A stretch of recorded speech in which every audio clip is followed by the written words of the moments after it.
नमस्कार, मैं हूं प्रवीण दुबे। लोकसभा चुनाव के लिए 16 मार्च से शुरू हुआ था चुनाव प्रचार। 19 अप्रैल से 1 जून तक 7 फेज में वोटिंग हुई। देश भर के करीब 8,360 उम्मीदवारों के भाग्य का फैसला कल आ जाएगा। कसौटी पर कई नेता कसे जाएंगे। कई के लिए बहुत ऊंचाई पर ले जाने वाला चुनाव होगा, तो कई के लिए रसातल में धकेलने वाला। ये चुनाव न केवल बीजेपी कांग्रेस के नेताओं के भाग्य का फैसला करेगा, बल्कि रीजनल पार्टीज और छोटी राष्ट्रीय पार्टी के नेताओं का मुस्तकबिल भी लिख देगा। मीडिया के लिहाज से भी महत्वपूर्ण है कल का दिन। एग्जिट पोल पर उठ रहे सवाल और उत्साह दोनों पर मोहर लगेगी। प्रधानमंत्री नरेंद्र मोदी पंडित जवाहरलाल नेहरू की बराबरी पर चुनाव जीतने के लिहाज से जाकर खड़े होंगे या नहीं, यह भी तय होगा। कांग्रेस के स्टार राहुल गांधी को भी चुनाव बताएंगे कि क्या वे वाकई देश की जनता के बीच ग्राह हैं भी या नहीं। बात एमपी में प्रमुख दल बीजेपी और कांग्रेस की कर लेते हैं। यहां बीजेपी प्रदेश अध्यक्ष वीडी शर्मा शुभंकर बने रहेंगे या नहीं। बतौर सत्ताधीश पहला चुनाव लड़वाने वाले मुख्यमंत्री डॉक्टर मोहन यादव के मुकुट में एक नई कलगी लगेगी या नहीं। कांग्रेस अध्यक्ष जीतू पटवारी का पहला चुनाव बतौर मुखिया प्रक्रिया के दौरान तो सवालों के घेरे में रहा। नतीजों के बाद भी उनके लिए कुछ अच्छा होगा या नहीं। साथ ही दिग्विजय सिंह और कमलनाथ की भावी सियासत भी यही चुनाव तय कर देगा। तो कुल मिलाकर कल एक साथ बहुत कुछ घटने वाला है, जो ऐतिहासिक भी है और निर्णायक भी है। इसी से जुड़े होंगे बहुतेरे सवाल, जिन्हें लेकर जाएंगे खास पैनल के पास और कहेंगे जवाब तो देना होगा। लेकिन रस्मन सबसे पहले आपको दिखाते हैं एक रिपोर्ट, देखिए। कांग्रेस बीजेपी सहित कई राजनीतिक दलों के छोटे बड़े मंझोले नेताओं को आज शायद नींद भी नहीं आएगी। तकरीबन 80 दिन चले चुनाव प्रचार में कल फैसले का दिन है। हालांकि एग्जिट पोल तो बता रहे हैं कि बीजेपी अपने नारे को चरितार्थ कर रही है, यानी अब की बार 400 पार। एग्जिट पोल कितने सही थे, ये भी कुछ घंटों में पता चल जाएगा। ये चुनाव सिर्फ लोकसभा के अंदर बैठने वाले सांसद भर नहीं देंगे, बल्कि ये चुनाव कई नेताओं को बहुत बड़ा करेंगे और बहुतों को नेपथ्य में भेजेंगे भी। एमपी के संदर्भ में ही और खास तौर से बीजेपी से जोड़कर हम यदि विमर्श को रखें तो मुख्यमंत्री डॉक्टर मोहन यादव का ये बतौर सत्ता के मुखिया पहला चुनाव था। उनकी मार्कशीट में भी नए अंक जुड़ेंगे। पार्टी के प्रदेश अध्यक्ष वीडी शर्मा को अपनी शुभंकर वाली इमेज को भी बरकरार रखना होगा। बीजेपी को उम्मीद है कि परिणाम उसके लिए जश्न वाले ही होंगे। जिस दिन चुनाव हुआ था उसी दिन से कह रहे थे, ये अलग बात है कि विपक्षी मानने को तैयार नहीं है। ना ये 2014 में मान रहे थे, ना 19 में मान रहे, ना आज मान रहे हैं। और जिस ढंग से व्यवहार कर रहे अराजकता उत्पन्न कर रहे हैं। चुनाव आयोग की निष्पक्षता पे कभी दुनिया में किसी ने प्रश्न खड़ा नहीं किया है, लेकिन ये छोटे मन के छोटी भावना से एक स्वस्थ खेल मनोदशा के माध्यम से मैं अपील करना चाहूँगा आपसे भी कि वो अगर पराजित हो रहे हैं तो अपना आत्मावलोकन करें। अपने लिए अगला चुनाव फिर आएगा 5 साल बाद, उसमें क्या दिक्कत। कांग्रेस के संदर्भ में यदि बात करें तो यहाँ भी जीतू पटवारी की अग्नि परीक्षा है। बतौर पार्टी अध्यक्ष उनका पहला चुनाव है और चुनाव से पहले की भगदड़ उनके खाते में यूं भी बहुत गहरे अक्षरों में दर्ज है। जाहिर है कि उनकी मार्कशीट भी यही चुनाव तय करेंगे। सिर्फ इतना ही नहीं, एमपी के दिग्गज नेताओं कमलनाथ और दिग्विजय सिंह के जनाधार का आकलन भी ये चुनाव कर देंगे। जीतू पटवारी ने सोमवार को दावा बहुत तगड़ा किया कि एग्जिट पोल बिल्कुल गलत साबित होंगे। उनके मुताबिक कांग्रेस देश में 295 सीटें जीत रही है। वे यही नहीं रुके, बल्कि उनको दावा है कि एमपी में 12 से 13 सीटें कांग्रेस जीतेगी। इन दावों की हकीकत जाहिर होने में भी अब ज्यादा वक्त बचा नहीं है। एग्जिट पोल की पोल आने वाले 18 घंटे में खुल जाए। मध्य प्रदेश के संदर्भ में हम लोग आप लोग बात करते हैं तो आप लोग कहते हैं मंडला की सीट अच्छी है, छिंदवाड़ा भी अच्छा चुनाव लड़े, बीजेपी ने खूब कोशिश की, उसके बाद भी कमलनाथ जी के प्रति सिंपैथी थी। तो इन सब एग्जिट पोल से हमारा कार्यकर्ता न निराश है न हताश है। देश में इंडिया गठबंधन की जैसा कांग्रेस पार्टी ने कल राहुल जी ने, खड़गे जी ने 295 सीट की बात की है, हमारी सरकार भी बनेगी और 295 से ज्यादा सीटें कांग्रेस पार्टी की आएगी। ये चुनाव यदि बीजेपी के लिए फायदेमंद रहा तो भी उनके एमपी के नेताओं को शाबाशी सराहना के अलावा कोई बहुत बड़ा बदलाव शायद नहीं देखने मिलेगा। लेकिन यदि कांग्रेस के लिए फायदेमंद रहा तो कई पुराने बड़े नाम बिल्कुल हाशिए में धकेल दिए जाएंगे। और यदि प्रतिकूल रहा तो पार्टी का एमपी में दोबारा खड़े होना सबसे मुश्किल टास्क होगा। बहरहाल इंतजार लंबा नहीं है, कुछ घंटों में ही तय हो जाएगा कि किस पार्टी के दफ्तर में जश्न होगा और कहां पसरेगा मातमी सन्नाटा? Bureau report, BSTV। अभी दो मेहमान जुड़े हमारे साथ। सबसे पहले उनका तारुफ मैं आपसे करा दूं। हमारे साथ हैं भूपेंद्र गुप्ता, ये वरिष्ठ नेता है, कांग्रेस के विद्वान ऊर्जावान प्रवक्ता भी हैं। भूपेंद्र जी का बहुत बहुत स्वागत। और दूसरे मेहमान हैं मृगेंद्र सिंह, वरिष्ठ पत्रकार हैं, बहुत अच्छे राजनीतिक विश्लेषक हैं। मृगेंद्र जी का ही बहुत बहुत स्वागत। तीसरे राजपाल सिसोदिया कहीं रास्ते में ही हैं, बीजेपी के प्रवक्ता। जब जुड़ जाएंगे तो तारुफ करा दूंगा। अभी शुरुआत करते हैं भूपेंद्र जी से। भूपेंद्र जी, क्या मान रहे हैं आप, ये जो एग्जिट पोल आए ये सब कल गलत साबित हो जाएगा? देखिए, वो तो अभी गलत साबित हो गए हैं। कुछ एग्जिट पोल वालों ने अपने जो है फिगर्स में करेक्शन कर लिया, ये आपको जानकारी होगी। वो जो 353 बता रहे थे वो 301 पर आ गए। तो दूसरा मैं आपसे आग्रह करना चाहता हूँ कि कोई भी इतना बड़ा सर्वे जो राष्ट्र की दिशा को बताने वाला हो, तो इतनी हड़बड़ी में होता है कि जो आदमी 5 सीट लड़ रहा है उसको 6 जिता दी, जो व्यक्ति जो है 9 सीट लड़ रहा है उसको 13 जिता दी। ये अगर इस तरह से सर्वेक्षण हो रहे हो तो ये भारतीय मीडिया की या भारतीय जो सर्वेक्षण करने वाली जो संस्थाएं हैं उनकी क्या छवि का निर्माण कर रही है कि इतने बोगस और इतने बिके हुए क्या इतने प्रायोजित सर्वे हो सकते हैं? क्या आपको यही नहीं पता? दूसरा मैं आपसे निवेदन करना चाहता हूँ कि जो वोट 5 बजे जो है वोट डल रही थी आखिरी चरण की, और वो वोट जो है रात के लगभग जो है 8-9 बजे तक डली, और शाम 6 बजे से जो है प्रसारण चालू हो गया, निपट गई, ये जो ये आ गए वो जीत गए। तो इसका मतलब है कि 57 सीट्स जो आखिरी चरण की थी उसका तो आपने जो है पूरा मतदान भी नहीं देखा और सर्वे भी कर दिया। तो ये जो महाप्रभु पैदा हुए हैं भारत में, किस उद्देश्य से या किस लक्ष्य के साथ, ये तो वही बता सकते हैं। और ये चीज जो है आम जनता को समझ में आ रही है कि ये जो है प्रायोजित हैं, और इस तरह का प्रयोजन जो है क्या हो सकता है ये भी जनता समझती है। आपसे मैं निवेदन करता हूं कि आप बताएं, क्या शाम 5 बजे क्या पहले 7वें चरण का मतदान समाप्त हो चुका था? तब जो है आपके एग्जिट पोल सामने आ गए, 57 सीट आपने कंसीडर ही नहीं करी। तो इसका मतलब है कि आप जो है 490 सीट का आपने जो है सर्वेक्षण जारी किया है, और एक सज्जन तो इतने गुल्लू भाई ने तो जो है 411 सीटें जितवा दी। तो अब आप जो है इनको इनका अपना भी जो है विश्लेषण होना चाहिए कि ये सत्य की कसौटी पर कल करेंगे सर, कल जरूर। आप कल भी हमारे साथ है। दूसरे मेहमान को इन कर लेता हूँ, राजपाल सिसोदिया जी, बड़े खूबसूरत गेटअप में आए हैं, बीजेपी के विद्वान ऊर्जावान प्रवक्ता। राजपाल जी, स्वागत है आपका। अभी से ऐसे लग रहा है कि जैसे तैयारी में। राजपाल जी, भूपेंद्र जी की बात आपने आधी सुनी होगी, मैं बता देता हूं कि वो कह रहे हैं कि सब फर्जी सर्वे, मतलब भाव है, उनका शब्द नहीं था, ये सब फर्जी सर्वे, कल पता लग जाएगा आपको उनकी बन रही है सरकार। देखिए, अभी तक तो ईवीएम फर्जी बता रहे थे ये। इसके पहले जब इंदिरा गांधी जी का चुनाव इलाहाबाद हाईकोर्ट ने अवैध घोषित कर दिया था तो संवैधानिक और न्यायिक व्यवस्था फर्जी हो गई थी, इमरजेंसी थोप दी थी। वास्तविक में भूपेंद्र जी का दोष नहीं है। भूपेंद्र जी की पार्टी का इतिहास अगर उठा के देखें तो ये जो परंपराएं हैं, मान्य संस्थाएं हैं, मान्यता प्राप्त जो भी इंस्टीट्यूट्स काम करते, उन पे सब पे प्रश्नवाचक चिन्ह लगाते हैं। भूपेंद्र जी के पार्टी के नेता, इनके मुंह पे अगर किसी प्रकार का कोई दाग लगा हुआ है तो उस दाग को नहीं धोएंगे, ये कांच को फोड़ते हैं। ये इनका स्वभाव है। अब स्वभाव है, अविश्वास का दौर है। अविश्वास कब करता है आदमी? जब मनोबल का अभाव होता है। तो मनोबल का अभाव तो कांग्रेस में इतना ज्यादा है कि इनके नेता राहुल जी, सोनिया जी जीती जीते परंपरागत जो सीटें हैं इनकी, जहां चाचा नेहरू लड़े, जहां इंदिरा जी लड़ी, जहां राजीव जी लड़े, सोनिया जी लड़ी, उन सीटों को पे भी मनोबल इतना कम है इनका कि वहां नहीं लड़ पा रहे, छोड़ छोड़ के भग रहे अमेठी अमेठी और इस जगह से। तो ये जिस प्रकार का इनका अविश्वास का दौर चल रहा है, परस्पर अविश्वास, नेताओं का कार्यकर्ताओं पे अविश्वास, कार्यकर्ताओं का नेताओं पे अविश्वास, इस अविश्वास के दौर में बहुत बड़ी बात नहीं बोली उन्होंने, स्वाभाविक बात बोली कि वो इस संस्थान जो इस प्रकार के पोल वगैरह पे काम करते हैं और रिजल्ट देते हैं, इन पे भी अविश्वास करना स्वाभाविक है। जब वो अपने नेताओं पे विश्वास नहीं कर रहे, उनके प्रवक्ताओं पे भरोसा नहीं। साहब, अभी 3 दिन पहले आपने पढ़ा होगा, सुना होगा कि इन्होंने ये जारी करा था कि प्रवक्ता डिबेट में भाग नहीं लेंगे, और आज भूपेंद्र जी भाग ले रहे हैं, क्योंकि 2 दिन बाद फिर ये जारी हुआ कि प्रवक्ता बैठेंगे।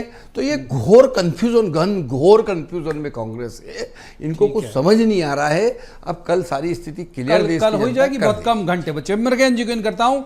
मृगेंद्र जी, सबसे पहला सवाल यही कि एग्जिट पोल आपको लगता है एग्जैक्ट पोल होंगे या फिर कुछ और बड़ा बदलाव आप उम्मीद देखते हैं इसमें? मुझे लगता है कि 10% इधर उधर हो सकता है एग्जिट पोल के, उससे ज़्यादा अंतर नहीं आएगा। तो भूपेन जी तो कह रहे हैं कि जो बिल्कुल पोल सब सर्वे गलत हुए हैं, है, ये सब पोल गलत जो है। भी- भूपेन जी कह रहे हैं बन रही कांग्रेस की सरकार, कांग्रेस गठबंधन की। अरे वो मेरे बड़े भाई हमारे, वो कुछ भी वरिष्ठ नेता हैं, उनका अलग सर्वे होगा। वो इंजीनियर आदमी हैं, वो पूरी इंजीनियरिंग कहीं से लगाई होगी, पूरे देश भर से उनका कुछ होगा, उनके पास अलग जानकारी आई होगी। जैसे उनने कहा 301, पता नहीं कौन से चैनल ने अपना ठीक कर लिया है। जी न्यूज पढ़ लीजिएगा, हाँ उसकी कहानी और है। अच्छा, 353 से 301 कर दिया है। चलिए हम भी चैनल का, हम नहीं चाहते किसी दूसरे चैनल का नाम लेना। आप मृगन जी बात पूरी करिए, मृगन जी बात पूरी करिए जी। देख लीजिएगा कि एलजेपी बिहार में जी। 5 सीट लड़ रही है, 6 जितवाए। देखिए अगर इसे आप सर्वेक्षण कहते तो अल्लाह अल्लाह अभी खैर तक अल्लाह। ये देखिए तमिलनाडु में ये जितनी क्या होगा। सीटें अरे सर सुन लीजिए ना, फैसला मृगन जी की बात पूरी सुन लेते हैं। भूपेन जी बस इसके बाद तुरंत आपके पास ही आ रहा हूँ। मृगन जी बात पूरी करिए। नहीं देखिए फैसला तो कल आएगा, लेकिन एग्जिट पोल अधिकतर आप उठा के देखिए, कई बार गलत नहीं होते हैं, कई बार गलत हो भी जाते हैं। लेकिन जहाँ तक मेरा अंदाज है, हर के एग्जिट पोल में 10% इधर उधर हो सकता है कि जो कांग्रेस की सीटें या एनडीए इंडिया गठबंधन की जो सीटें बताई हैं, हो सकता है 10% बढ़ जाए, या हो सकता है 10% और कम हो जाए। इससे ज़्यादा मुझे लगता नहीं एग्जिट पोल में कुछ ज़्यादा फेरबदल होगा। भूपेन जी को इन करते हैं। भूपेन जी मध्य प्रदेश के संदर्भ में बात कर लेते हैं। हमारा रीजनल चैनल है एमपी छत्तीसगढ़ का।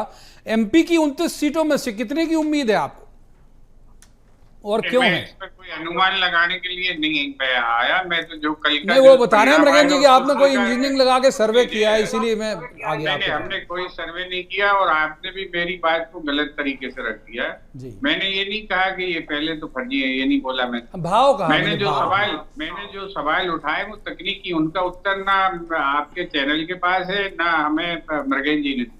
कि अगर इस तरह से इतनी हड़बड़ी में कोई सर्वेक्षण होता है कि आपको यही नहीं पता कितनी सीटों पे कौन व्यक्ति लड़ रहा है या कौन सी पार्टी लड़ रही, और अगर इस तरह के सर्वेक्षण आए हैं तो बोगस है, वो 100% बोगस है।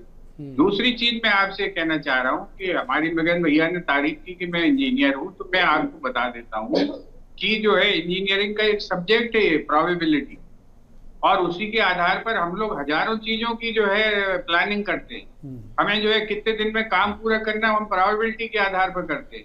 हमें कितना प्रोडक्शन चाहिए और कैसे अचीव होगा ये भी हम प्रोबेबिलिटी के हिसाब से तैयार करते हैं। हमें कितने रॉ मटेरियल की प्रोक्योरमेंट कब किस स्टेज पे लगेगी ये भी हम प्रोबेबिलिटी से तय करते हैं। ये हमारा एक बहुत महत्वपूर्ण सब्जेक्ट है और इसमें जो है 5-6 कंपोनेंट होते हैं जिनकी जांच होनी जरूरी होती है। एक तो यूनिवर्स, दूसरा जो है सैंपल साइज, तीसरी चीज जो है आपकी मेथोडोलॉजी, और जो है आपसे ये कहूँ कि अभी एक चैनल से मेरी ऐसे आपसे जैसी बात कर रहा हूँ मैं, ऐसे रूबरू उन्होंने सर्वे भी किया, उनके चैनल पर भी मेरी उनसे बहस हुई, तो उन्होंने कहा कि हमने हर विधानसभा बार जो है 10 बूथ पर जो है सैंपल लिए और हमने 15 सैंपल्स लिए। मैंने उनसे निवेदन किया कि एक विधानसभा सीट पर 300 से 350 बूथ होते हैं, आपने अगर 10 बूथ पर सैंपल लिया है तो आप हर बस्ती का हर जगह सर मैं कह रहा हूं कि एग्जिट पोल पे अगर हम 1 तारीख को कर रहे होते तो ज्यादा मतलब मुफीद होता। अब तो कुछ घंटे बचे हैं, नतीजे आ जाएंगे। मैं कह रहा हूं कि आकलन आपका क्या कहता है कि क्या होगा? नहीं, मैं इसलिए आपको नहीं बता रहा हूँ आकलन कि हम जो है अब अनुमान क्या करना, अब चंद घंटों की बात है। जो देश की जनता हमें देगी हम सिरोधार्य करेंगे और उसमें कोई हमें दिक्कत नहीं है। अगर हम हार गए तो हम जो है राज्यपाल जी को मिठाई खिला देंगे और राज्यपाल जी जीत गए तो ये हम लोग जीत गए तो मिठाई जरूर खिला देना। राज्यपाल जी को इन कर लेता हूँ, राज्यपाल जी को इन कर लेता हूँ। वो कह रहे हैं कि भाई मिठाई आप खिला देना अगर आप जीतोगे तो। नहीं, निश्चित तौर पे भूपेन जी हम कल आपको जो है महाकाल बाबा की प्रसाद खिलाएंगे। हाँ वो भी बाबा मीठा होता जी की है। कृपा मैं आपसे से- पूछ लेता हूँ, आप राज्यपाल जी एमपी के संदर्भ में ज्यादा बात कर लेते हैं, हमारा चैनल रीजनल है। क्या उम्मीद 29 सीटों में? और ये लोग कह रहे हैं भाई मतलब ठीक है, भूपेन जी ने अभी पब्लिकली नहीं कहा, जीतू पटवारी ये कह रहे हैं कि हम 12 से 13 सीटें जीत रहे हैं मध्य प्रदेश में, इनकी पार्टी के प्रदेश अध्यक्ष। अब देखिए कांग्रेस के प्रदेश अध्यक्ष जी तो 12-13 सीट पे तो प्रचार करने ही नहीं पहुंचे, हो फार्म भराने ही नहीं पहुंचे, और 12-13 जीतने की बात करें 2 जगह तो इनके लड़ ही नहीं पाए। 12-13 जगह कुल प्रचार करने पहुंचे होंगे जीतू पटवारी जी, और 12-13 जगह जहाँ पहुंचे वो सब जिता रहे हैं।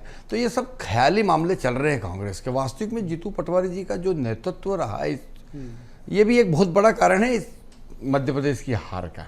आज मध्य प्रदेश की प्रदेश कांग्रेस कमेटी जीतू पटवारी जी के नेतृत्व की नहीं बनी, पुरानी कोई हुकूमत मालूम नहीं, उसी पे चल रहा होगा काम। कई सारे जिला अध्यक्ष नहीं है कांग्रेस के और ये चुनाव में थे।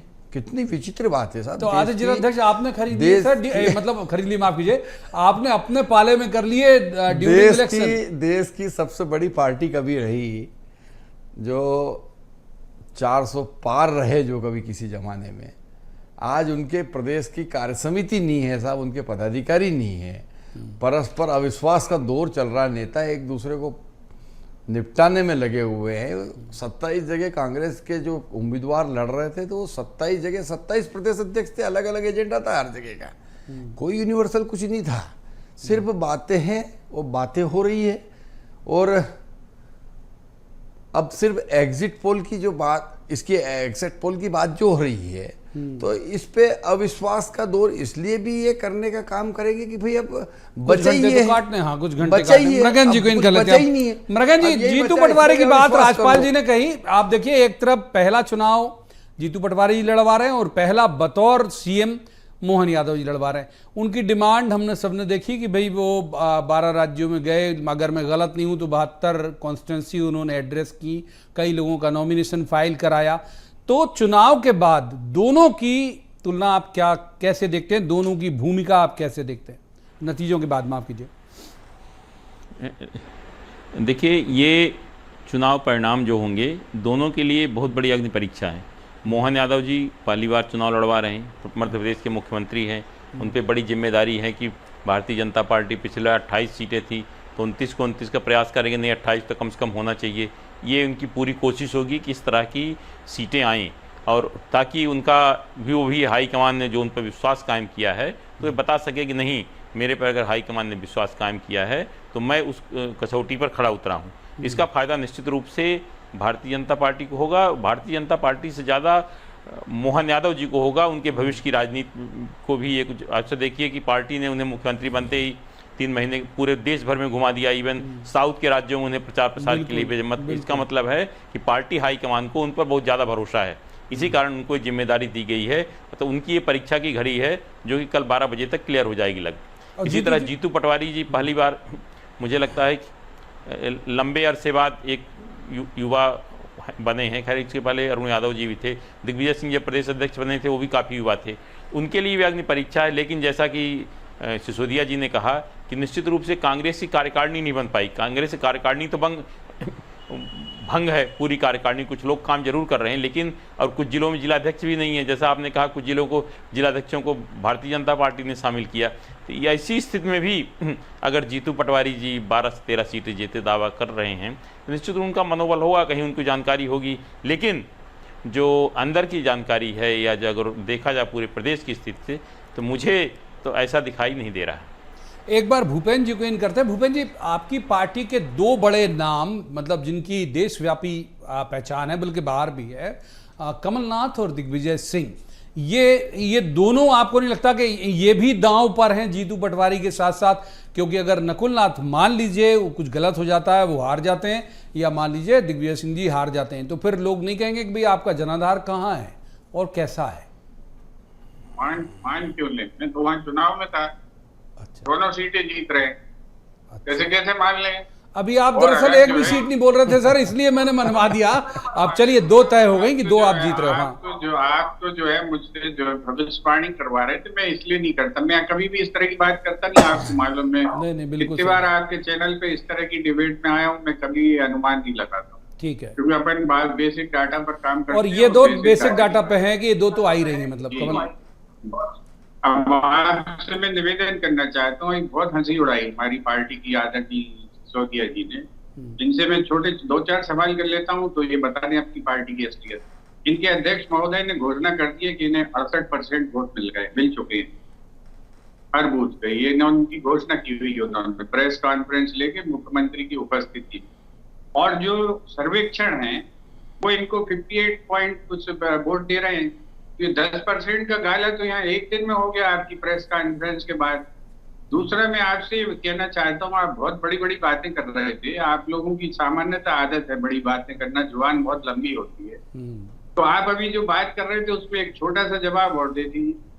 उज्जैन जो है कॉन्स्टिट्युएंसी की एवरेज पोलिंग 73%। आपके जो है मुख्यमंत्री जी की जो है विधानसभा क्षेत्र की वो जो है 8% पोलिंग डाउन क्यों है? आप तो उसी क्षेत्र के हैं, उनके लिए बड़ा काम कर रहे थे, इसका आप जवाब दे दीजिए। फिर आप किसी दूसरी पार्टी की खिल्ली उड़ाई और फिर जो है किसी को जो है कहिए कि वो तो इतने में घूम भी नहीं पाए, वो इतने में तो निकल भी नहीं पाए, वो उनकी तो कमेटी, हम बिना कमेटी के आपके जो है 8% वोट घट गए, उसका जवाब दो आप। ले लेते हैं, जवाब तो देना होगा, नाम ही है प्रोग्राम का, जवाब दे दीजिए राजपाल जी। देखिए, मैं भूपेंद्र जी की बात यह है कि हम अनुमान पे बात नहीं करते। अभी कह रहे थे कि अनुमान पे बात नहीं करते, और जो अनुमान दे रहे हैं एग्जिट पोल वाले तो उनको मानना नहीं। तो ये कांग्रेस का चरित्र है। अब बात ये कह रहे थे कि 8% वोट घट गए। कहाँ घट गए साहब 8% वोट? कौन सी जगह घट गए? अरे भाई, जिस प्रकार से सुन तो लो, बात तो सुन लो भूपेंद्र जी। आपने सवाल पूछा, आपने सवाल पूछा, जवाब ले लीजिए भूपेंद्र जी। भाई साहब, आपको तो देख के हम सीखते हैं, आप इतने बेचैन हो रहे तो हमारा क्या होगा?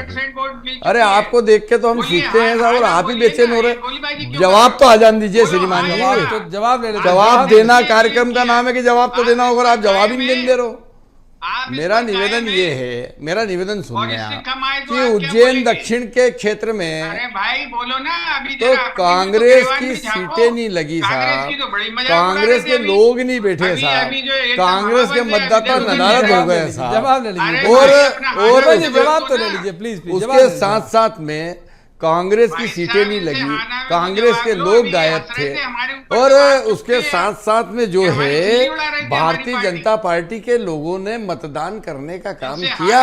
बड़ी संख्या में हमारे मतदाता मतदान केंद्र तक पहुंचे, और रहा सवाल तो इस बार मतदाता की संख्या में एक अभूतपूर्व वृद्धि भी होने का काम हुआ। अब जहां एक तरफ मतदाताओं में वृद्धि होने का काम हुआ, वहीं दूसरी तरफ कांग्रेस के लोगों का मतदान के प्रति जो अरुचि का भाव रहा, गए ही नहीं वोट डालने। आप देखना परिणाम आ रहा है, वो कई सारे चुनाव पोलिंग केंद्र के बाहर के कांग्रेस के टेबलों के हमारे पास फोटो आए, जहां कोई ना तो कार्यकर्ता बैठा था, सिर्फ टेबल लगी पड़ी थी।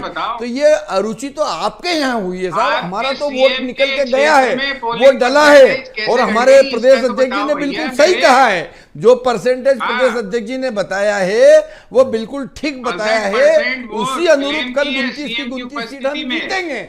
आप देखना, आप हम दोनों फिर मिलेंगे 1 बजे 2 बजे के लिए। बिल्कुल मिलेंगे, जरूर मिलेंगे। मृगेन जी को इन कर लेते हैं, मृगेन जी को एक बार इन करते हैं। मृगेन जी, थोड़ा सा, चूंकि भले ही संदर्भ हमारा मध्य प्रदेश और छत्तीसगढ़ का है, लेकिन अगुवाई तो दोनों जगह मोदी जी ने भी करी और वहां से राहुल गांधी और प्रियंका गांधी ने भी करी।